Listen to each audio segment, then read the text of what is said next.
Hey students, it's Mrs. T, and I'm coming to you from my home classroom because I am home with my father, as all of you know by now if you've read my announcement on Blackboard. It looks like for a little bit, this is not an official announcement, but I think for the next few class periods at least, I'm going to be coming to you from my classroom at home. I called this classroom the COVID classroom last March when we all had to do the shutdown and go on home and try to keep on with as normal kind of feeling as possible. So I bought my handy dandy whiteboard on eBay and put the thing together, and so I've got a little nook in my house that I called my COVID classroom, and I did classes this way for my students last semester so that we could march on and have success in class. And I'm proud of my students last semester who stuck it out with me, and I had some really good success rates at the end of that semester. It wasn't just me though, it was you powering on with doing what we had to do to finish out the semester successfully. So for the next few times at least, because of the issues that you know about with my father, I will be in this classroom with you or on like the computer screen showing you graphics and stuff behind my voice or behind my voice and my picture. If I can figure that part out with this new computer that I'm having to use, because my computer's dead too. I hope that it will be fixed soon and I will be back to my old safety blanket of my old Apple computer. And when I say old, it is old. I've got to upgrade it very soon, but I'm hoping that I don't have to spend that money just yet. Anyway, I'm getting a little off geography topics, but let me just say one more thing. Since my dad is downstairs and he's in, a reduced state like I described to you, if I hear him stirring or if he calls out for me, I'm going to stop the video abruptly and I'll say bye and let's stop the video. And same thing will happen if my phone rings. I've got my old antique 1954 ringtone on my cell phone, so I've got it on right now because if somebody from hospice or something else calls me, I'm gonna have to stop this abruptly and take that also. So I hope I'm gonna get through enough of this to where we don't have that interruption, but if we do, as you already know, I'm not a cinematographer, so I'm not gonna be able to like splice videos or cut out sounds because I wish I had that skill, but sorry. Ask me a geography question, not a cinematography question. So anyway, it'll be an ugly cut in the video, in other words, that I won't know how to splice together. So we'll just have to, if you don't mind, please work with me that way and we will get through this really exciting content that I wish I was in the classroom to talk to you about, because now we're getting into like some critical thinking because we get to compare those subsistence strategies that we talked to the last time we had videos together with this subsistence strategy that's so important to the way cultural geographers think, and the why of where questions that we ask. We've already talked about agriculture somewhat in previous lectures, and we know that it has to do with arable land. And remember that arable land does not mean the land is in production. It means it can be in production if certain things are done to it. So for instance, when we were talking about horticulture and how land had to be cleared in order for people to use it, you can take a forested area and clear that forested area and make it into arable land. Or you can take a grassy plain like farmers did in the early part of the 20th century and clear the grassland like they did in the breadbox of the United States, that perceptual region called the breadbox, and they can convert that savanna-ish kind of grassy plateau into a food production area. Didn't work out so well in that early era of the Dust Bowl of the United States history. But anyway, in other words, it affects the climate, it affects the usability of that land. So agriculture relies on large amounts of arable land that are in production for the purpose of creating a surplus. So this surplus really changes everything. This surplus creates a great deal of social stratification within a society because now all of a sudden, unlike the other subsistence strategies that we talked about in previous lectures, now all of a sudden land is a commodity. If you don't know the word commodity, ask Siri what commodity means. It's something of value. It's a non-monetary something of value. People call gold a commodity because it's not used in the exchange process for money exchanges anymore, but it has intrinsic value. Land also becomes a commodity because the more land that you have, the more arable land specifically that you have, the more surplus you can create. And surplus, what does that do?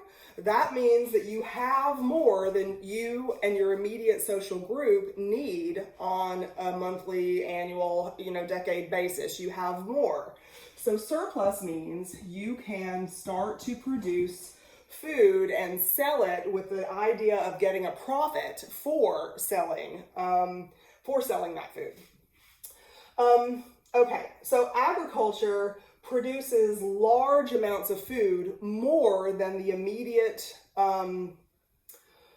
social group needs, the immediate town, the immediate village, such as the case of horticulture, definitely more than the family itself needs. So land and land ownership becomes important in your position within, like in comparison to everybody else in society, your connection to the land, and definitely if that connection is ownership of the land, then you have the highest status in society. And then it breaks down all the way down to, in some cases, this subsistence strategy, because you want surplus, because you want profit, this is really where you first see, landowners being the highest, all the way down to another social category called slaves, peasants right above slaves, or slaves. You really don't have enslaved populations in those smaller population densities of pastoralism, horticulture, and foraging. You don't see that until the population boom that agriculture made possible. Why does agriculture make possible a population boom? That was an ugly question. Why would a population boom be possible with agriculture? There we go. I rewrote it. So because of this surplus means that you've got more food than your immediate social group needs. How many times have I said that? Hint, hint on a quiz question. Anyway, and that means that I can have a surplus of calories, and I can therefore keep myself healthier, and I can therefore, as a female, produce more offspring and keep those offspring healthy too. Now I've got enough calories not just to keep myself in good working order, but to bring a child from my womb into good working order and then produce the milk through lactation that they need. If you're lactating, if a female is lactating, you need a whole lot more calories. And so agriculture makes that possible. And not only does agriculture make it possible for more people, but if you are working a whole lot of arable land to produce a surplus for profit, you need a whole bunch of workers. And guess who the cheapest workers are, boys and girls? You, as a child. The cheapest workers are the ones that we can have ourselves. So whether you're a landowner or you're somebody who works for the landowner, the more offspring you have can work for the landowner too and bring more wealth or bring more income, I'll say, because wealth is something different than just income. Bring that into the household. And so you see a population boom with agriculture. There's several different phases of agricultural advances and agricultural development throughout history. I love to talk about them. We're not going to talk about them just right now, though, because we need to move forward with finish out the population chapter, which is going to include a very famous economist. His name is Thomas Malthus. He is mentioned in chapter 2. So his name is Thomas Malthus, or Malthus, however you hear it pronounced. I've always pronounced it Malthus.